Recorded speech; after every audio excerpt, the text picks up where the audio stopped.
So, most of you are probably familiar with our guests today, having just seen the documentary about one of them and by the other one. But I wanted to briefly introduce you to the two of them, especially for those of you who are just joining us for the Q&A. To our left is Councilwoman Castillo. She's a mother who immigrated to the U.S. In 1994 from the Dominican Republic. When she and her children arrived in the U.S., they found a home in Providence, Rhode Island. Ms. Castillo began working as a hotel housekeeper and has been doing that ever since. Oh, thank you. I first learned about Councilwoman Castillo, I think shortly before she was elected in 2011, when I heard about Margo organizing a Kickstarter to fund a documentary about a hotel housekeeper who was running for the Providence, Rhode Island City Council. And I had never heard of a city council member who was a hotel housekeeper. And I looked at data on city councils in the U.S., and there was no city council anywhere in the country that had a hotel housekeeper on the city council. No city as large as Providence who had a hotel housekeeper on the city council. And I said, this is remarkable. I have to follow this campaign. And Councilwoman Castillo won. And then she won again in 2014. And I've been a fan of her career and her work ever since. Along the way, I've also gotten to watch an amazing documentary, the one you just saw, take shape. So in 2011, Margo was unsure where this journey would lead, but like me, thought Councilwoman Castillo's story was so remarkable that we just had to turn a camera on and find out what would happen next. So I'm really delighted to welcome both of them to Duke today. This will be an open Q&A. I'd encourage all of you to ask questions, make observations, fire away. This is an open discussion. I'll take a little bit of prerogative as the moderator to ask a couple of questions up front. And I'm borrowing an expression from my colleague Sally Nuama when I say these are really important guests of the university, truly remarkable people. So don't embarrass us. I'm teasing. I know you all do great. So thank you all so much for being here. I'm going to give this microphone to the Councilwoman. And if you don't mind, I'll start with the first question, if I may. And it has to do with something that we were discussing earlier today, which is how in the world you do it all. So you're a hotel housekeeper, a city council member, union organizer, parent, grandparent, and now I learned you shop at yard sales. How do you do how do you do all of this? Let me tell you something. I love the yard sale. That's how you can find the cheap thing and, things work. So the only way you can make that work is make sure when you are the housekeeper, you act like a housekeeper. When you are in the city council, you are the city councilwoman.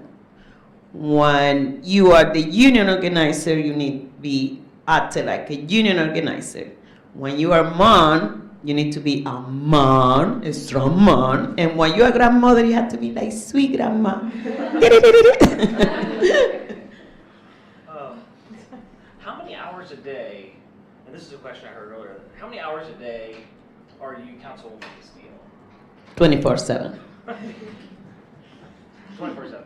Yes, 24/7, because even when I'm working in the hotel, this is I have it have fun.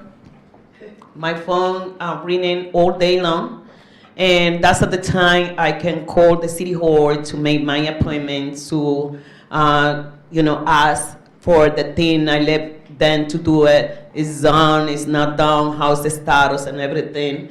And also I call people, to see what are they doing. I have people in my neighborhood too, be in charge to be around. And I need to be working physical and working mentally at the same time. So I never stop to working in that. Can you tell me about the two phones? So I understand it's really important to your work. Oh yeah, the city provide to us a phone because they wanted, we can keep in touch with the community 24/7. But I have my personal phone, I had to keep overtime because I'm mom. I'm daughter. I have my mom. My mom's really sick, and I have my parents. I have friends too, and I need to keep my two phones because for me every call is important. I need to keep always my two phones with me, and one have a Bluetooth because I can get only one Bluetooth, but I use it in my personal one because I use it more in my personal phone to do my city job, like the phone they give it to me because that's also working right. It's bad. Margo, can I ask you, how did all this start? So I first, learned about you and your work in 2011. How did you come to, have the inspiration to make this film? So I was a union organizer when I graduated from college, and I worked for Unite Here, which is Carmen's union.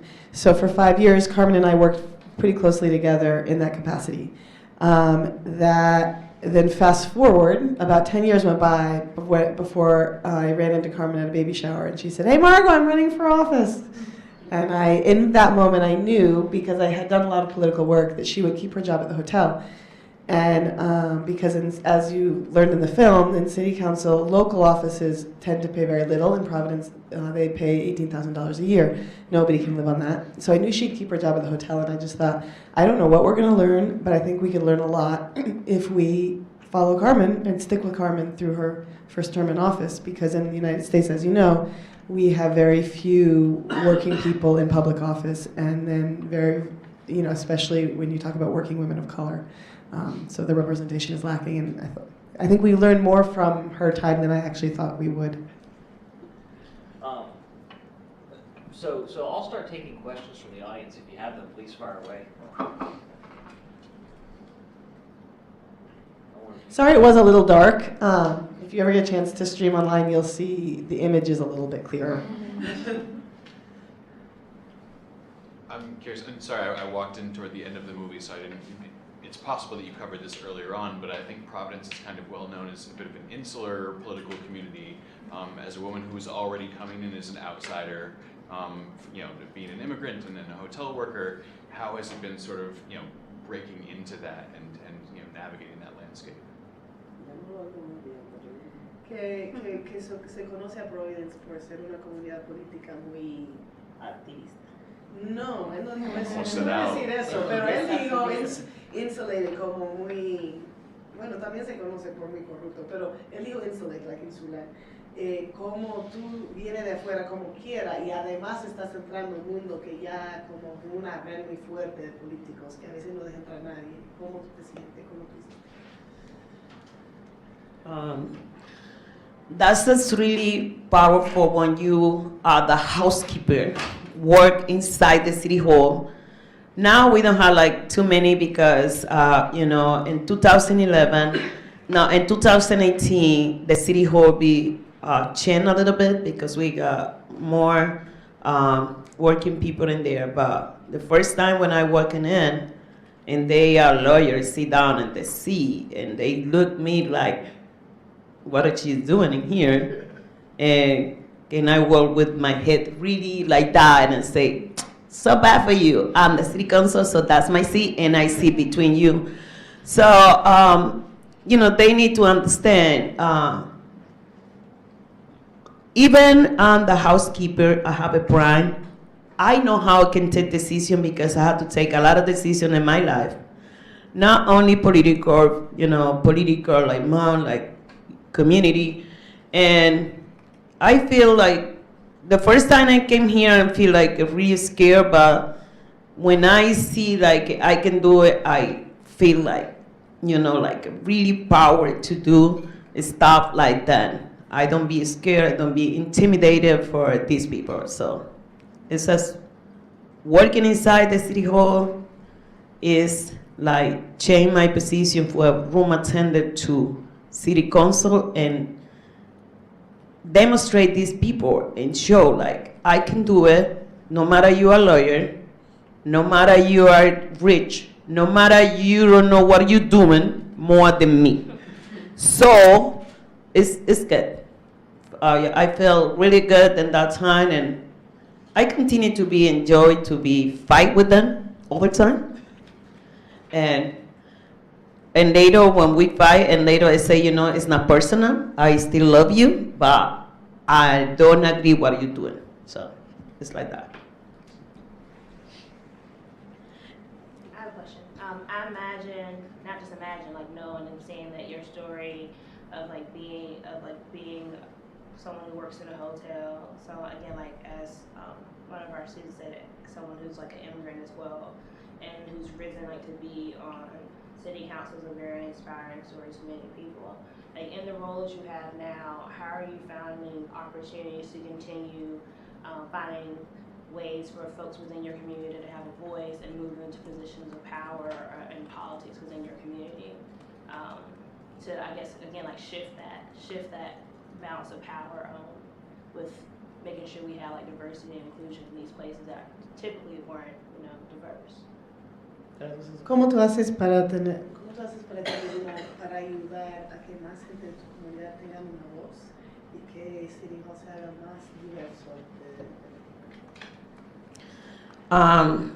First of all, because I'm the union organizer, I need to organize in my community too, not only the hotel workers. And when they bring something to my attention, I know I need to raise my voice. It's really hard, but I tell them too, you need to be behind me because I'm your voice, but you have the power. And that's just the key, organizing the community to fight whatever they want to deserve. And, this is hard sometimes because sometimes we don't get it, whatever we want or whatever we need. But it's not done. We continue to fight and fight and fight after we get it. So, if I may, we saw some wins in this. We also saw some losses, some legislation where you walk in and it's 9 yays and 6 nays and you go home.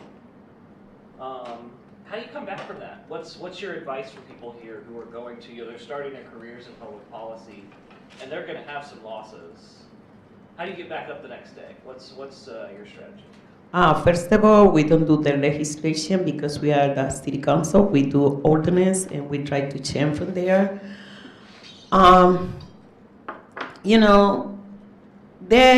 First of all, you never let someone stop you for your dreams. And second, we need more people like me to be in political power because we know what we need. That people sometimes they don't know. They be in there, take decision for us, but they don't know what they're doing because they don't need anything. And I believe we need to, my daughters don't be a political person. I asked one of my daughter to be a city councilor and other side of the city, and she said, never, ever.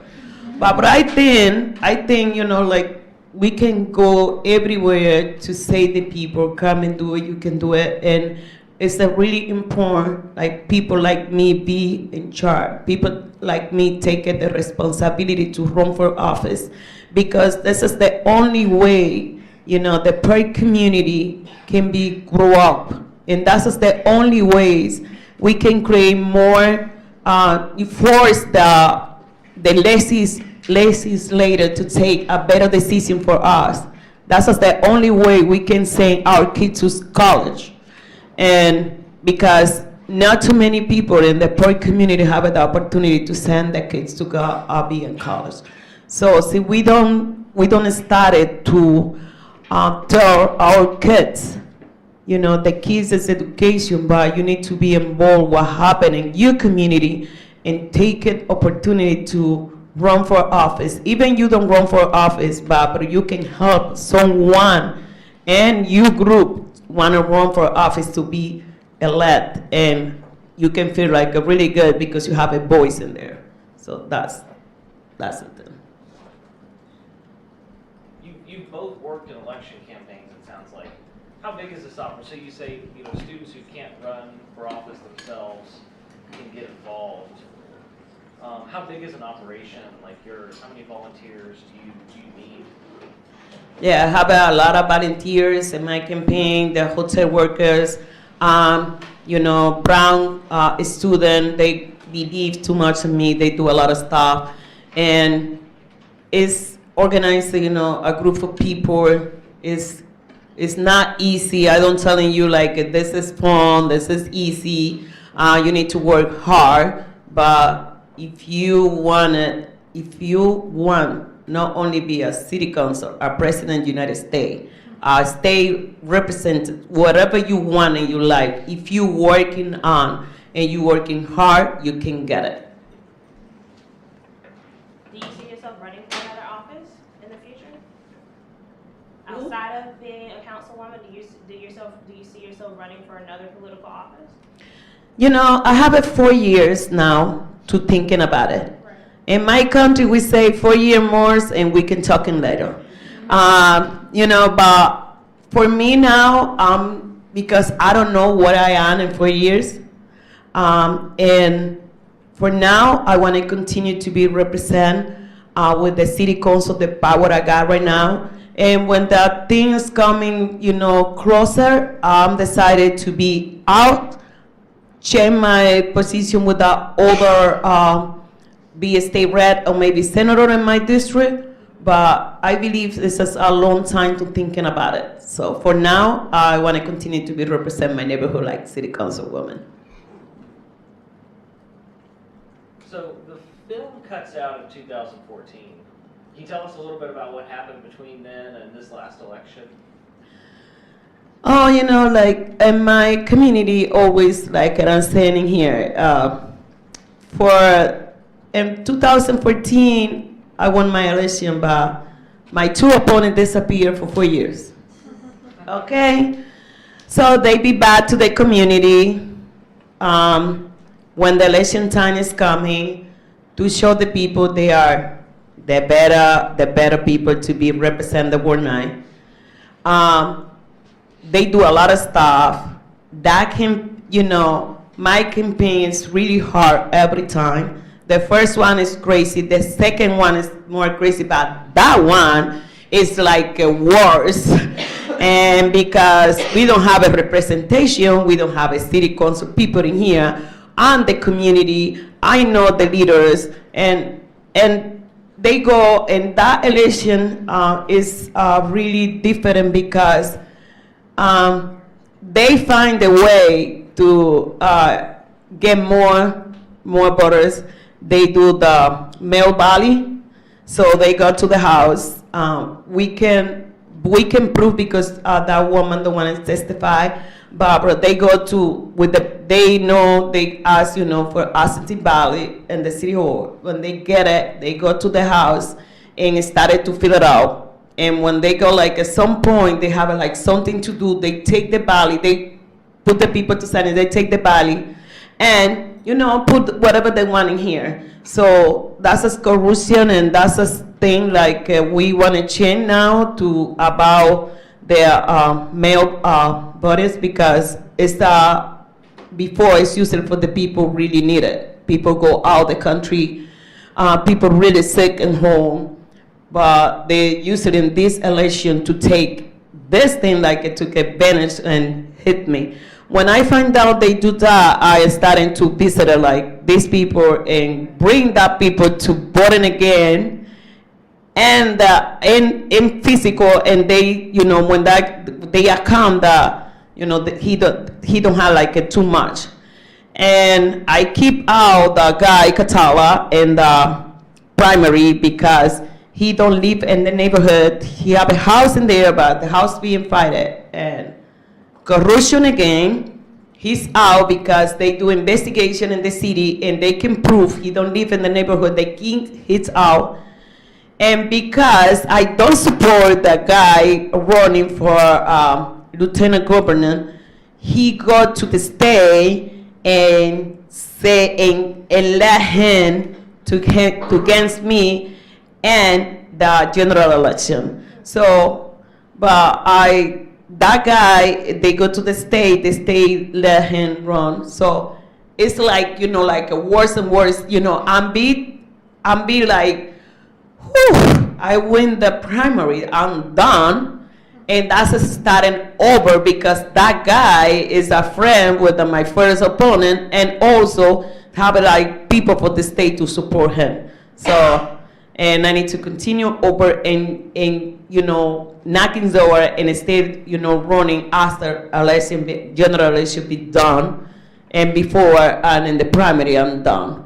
So that's really hard, but I'm still there. I show that people, like, you know, the people have the good representation, and also even I not really articulate, even I don't know, you know, like sometimes I can catch the language like a really, you know, like a really in the time, but I continue to represent my neighborhood. I continue to get that people a voice in the city hall. I continue to help that people to get, you know, like a better jobs, like, you know, create more opportunity to minority, and I'm that fighting woman, and I want to continue like that.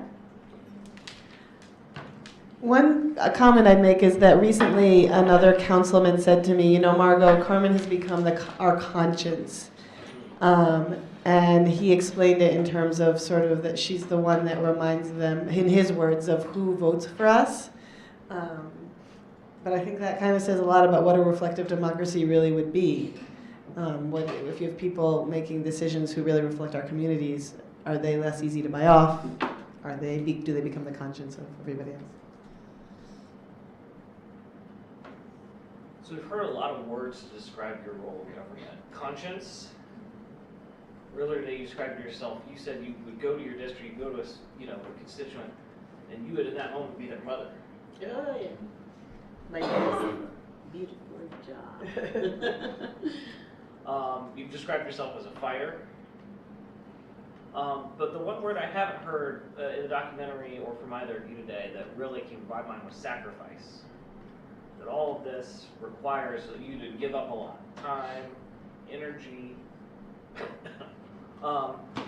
What made you so passionate about organizing and public service in the first place? What made you so willing to sacrifice for your community?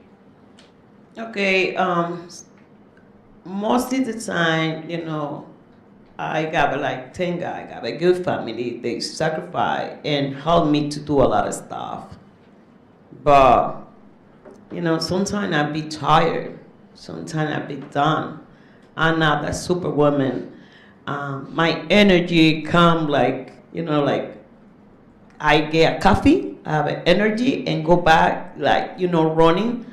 But sometimes it's really hard. We need to sacrifice, you know, a lot of time. And in our personal life, sometimes we lose a lot of stuff. But, you know, even when I don't lose my dad and my grandkids, I'm be happy. And I continue to represent, because when I continue to be there, not only I help, you know, my family, I help my community. I help, you know, I'm thinking about my grandkids coming, grow up. I want to get the better future. Like when I came here to this country, I have it. And I want to, when they grow out, they find something like it they can deserve. Not only, you know, maybe I'm sacrificing a lot of stuff, but maybe they can be much better in the future. I guess the question I'm going to ask is going to be a little bit more personal, and so I understand if you want to answer it. But for me, as a woman of color in this country, I sometimes feel whether you watch the media a lot or you just see things, you constantly in this mode of like fighting for you fight and you fight all the time. And I think as well as much as you fight, there's also important that you maintain hope and you find moments of peace. Do you have any practices, spiritual practices, meditation, anything that you do to, I guess, be within a state that makes you feel like encouraged and know that you're fighting for something like bigger than you? I know you said your family, but do you have anything that you bring in that's religious or spiritual that you could share? Ella dice como mujer minoría en este país que ya sabe lo que la lucha es constante, diaria. Entonces, quiere saber si qué tú haces, si tú tienes una religión o algo espiritual, qué tú haces para buscar espacio tuyo, para tener un momento de paz. Yeah, I'm the Christian woman. Even, different kind of Christian person because I love dancing, I love singing, and all stuff. But, I believe too much in God. I grow out in the Christian religions, and when I feel like really, really too much on me, I take a little time, and sometimes I ask God for my decision, and that just helped me a little bit because give me peace, and I can be calmed down when I feel like a really, really like something like I believe I can do it, and I be like nervous and stuff. I go to maybe to the bathroom or maybe to the sun office, and I, lock in there for a few minutes, and to be calm and pray, and that's just the moment like I can be like my moment, and can be and that's just give me like a lot of peace. And sometimes it's I don't do the right decision, but I working really hard to fix it. So, but that's just the moment I feel like I'm more comfortable. And also when I go to my room and see my bed and I can be laid down. But before I lay down, I pray a lot and ask God for, protect my family and everything, my workers, my family workers, my everybody, and give it that work a better future for, and don't let the human destroy the humans. I believe, like a human, we need to respect each other and try to see that world much better, because now the destruction and everywhere hurt me a lot, because when I live in my country, we don't have like technology like we got right now. We can see everything happen in every part of the world. But I believe that everybody started to do, like something maybe little by little we can get a better future and compassion with the other. Hope to. We need to continue to be a human person. Don't let the machine take our place, please. So you represent your union as well as your ward. Are there ever times when those come in conflict, or even just where your relationship with your union has changed since you were elected as councilwoman? When I be elected a councilwoman, I part the executive board in my union. So I need to get out the executive board, but I know we get out with the union. And that's a conflict sometimes, when you got something in the table about, union workers, and you don't feel comfortable. First of all, my first time and the only time I heard the unions is that when the pension had to call the COLA, and the COLA means like, the money be accumulation every year and give you more money so the people be retired already. And, it's less money for the city, and the city can be almost in bankruptcy, and we need to take the hard decision, and that's as my union member. And I need to against the union in that moment, but they get it, they understand. I go, I sit down and I talk to them, and if they say, is that your decision, we accept whatever you decided in that moment, and we have that conversation, and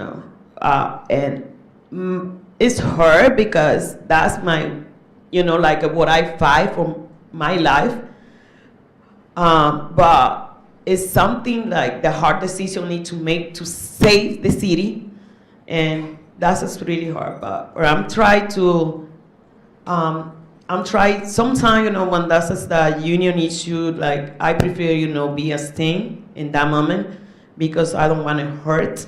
But that's just something like they can continue to fight for, and I don't want to hurt. But my responsibility by the union worker is try to see, the better future, better job in the community.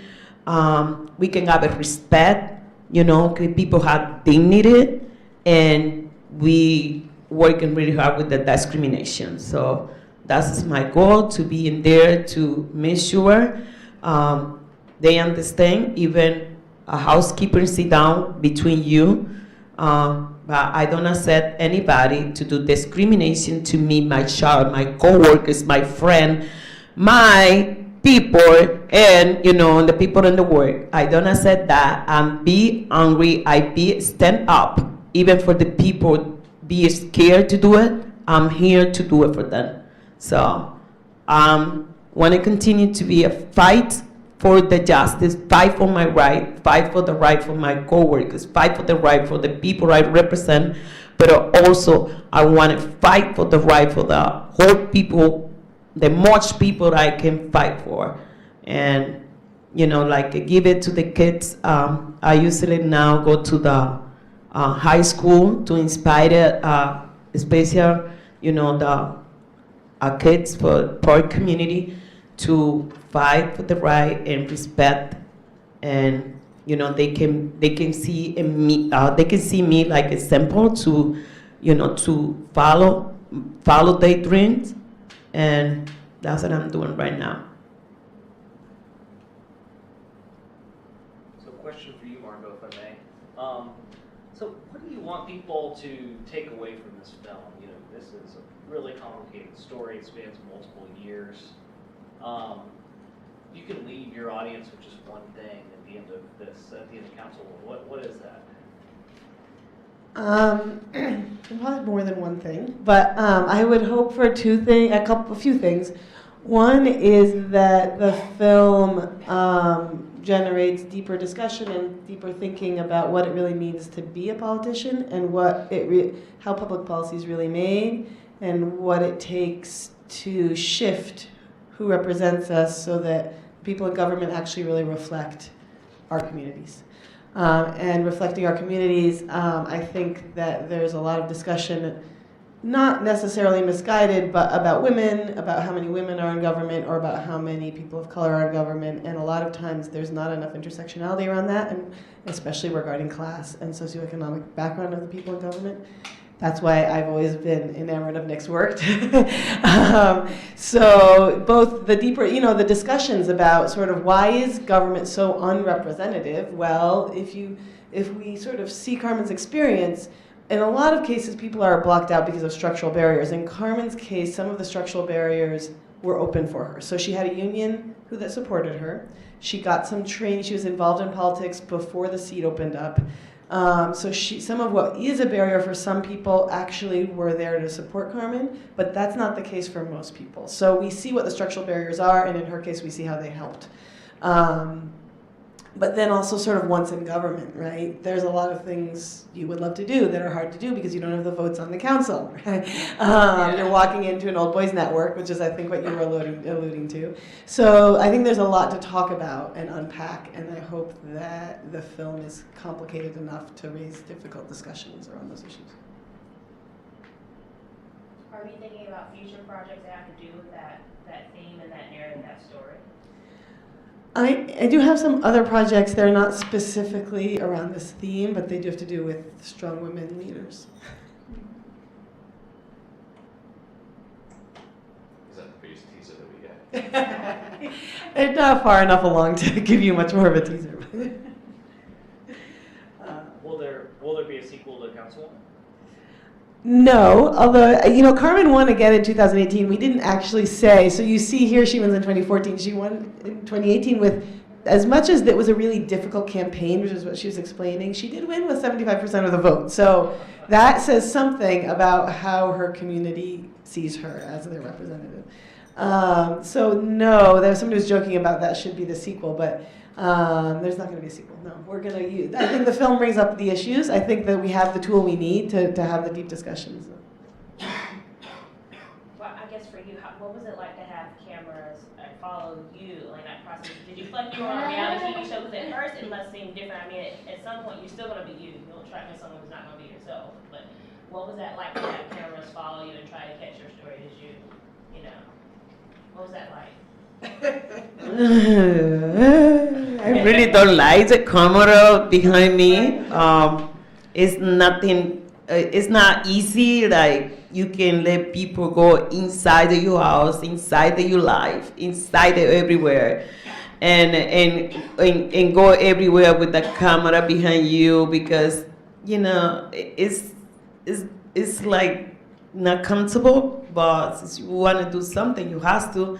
And especially, like people outside see, with the people with the camera behind me, like what are they doing and like what did she pretend she is and stuff like that. But it's not easy to get someone come to your life to change, like your routine and see someone behind you and everywhere you home, what are you doing and every stuff like that. But it's something like I want to do with my friend, and also because she's my friend before, I feel comfortable with her. That's the more important thing, The camera has to be behind you. You need to be comfortable with the person with the camera behind you, because if you're not comfortable, you can do it, and I can be like natural because that's my friend. I don't feel like like someone is recording me, and can be like an actor or actress, or like and be like, ooh. It's like I can continue to be my normal life, and Barbara says it's not like really like comfortable. She hated it. Let's be honest. She often said, Margo, not today, or not enough, or that's enough. Oh yeah, sometimes I say, Margo say, oh, could we? No, not today. And also, when I'm done, I say, no, I'm done. Because it's tired too. Hours and hours. One long day behind me, and only the thing I want is being my pass out. And I thought, did that help, like being in the public and like, preparing you for like having people take pictures and do stories on you?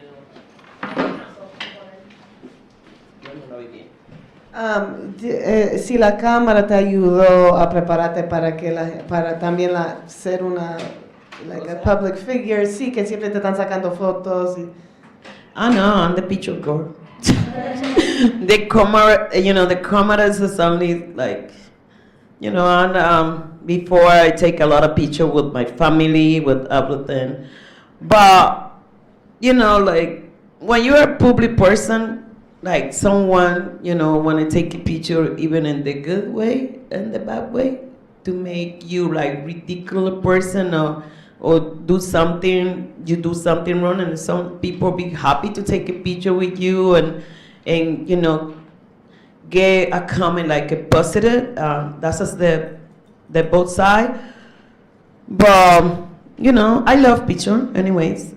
Even I take a picture by myself.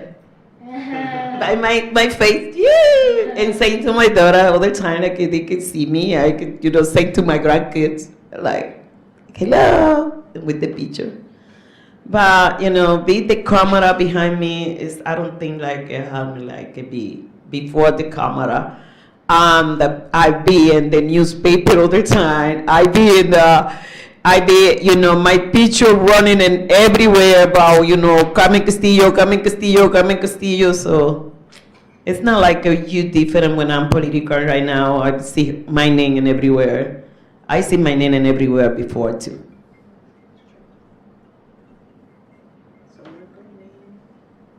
Is that the mobile command center? Mobile. Oh. Your last questions? I'll take the last one if I may. So what are you proudest of in your career in politics? My proud is make a voice for the community, help help that, the people don't have a voice. The people, they don't know how can navigate it, and, and the political issue, and also to keep the city council organizer to work with me. It's just really hard to, but that is my goal all the time when I need something to get, my 8 vote, or maybe 10, the mayor can be beaten. But I be so proud to represent my family, my community, my working community, and myself. So, and also I be so proud to get a good family, good girls, and the good grandma too. I be like really, some people, like a grandma's acted, I don't know, because you don't know yet. But we go like a ridiculous stuff, like in the floor with the kids and stuff. But I be proud of the family I have. I be proud with it because they understand what I'm doing, and they don't question to me like why. When I need help, they are here for me. They are not political. My family is not political. They only go show up when the election time. My whole family, we need to prepare the list what they voting for and everything because they don't know, and they only when they see something and they hearing something in the news, they give me my alert and say, "Mommy, that happened, blah blah blah," and I say, "Oh, thank you for letting me know. So how you can help me to find out more?" And they go, my technology thing. But I'm proud of my family and what I'm doing for the other. My passion is help people, and I wanted to continue my passion for the end of my life. This is I am Carmen Castillo, a room attendant, hotel worker, represent union member, and city councilwoman. That is me, and I want to continue to be like that for the rest of my life. Please join me in thanking Councilwoman Castillo.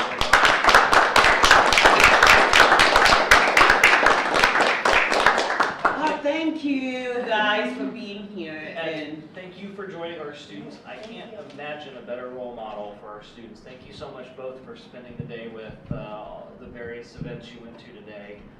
We have the room for just a few more minutes. If you'd like to come up and ask questions one-on-one, we can stick around for another 5 or 10 minutes before we need to clear out. But thank you all so much for coming, and I hope we'll see you at another Polis event very soon. Thank you. Thank you very much. yes, and the key for you guys continue to be in college because we really need you. You are our future.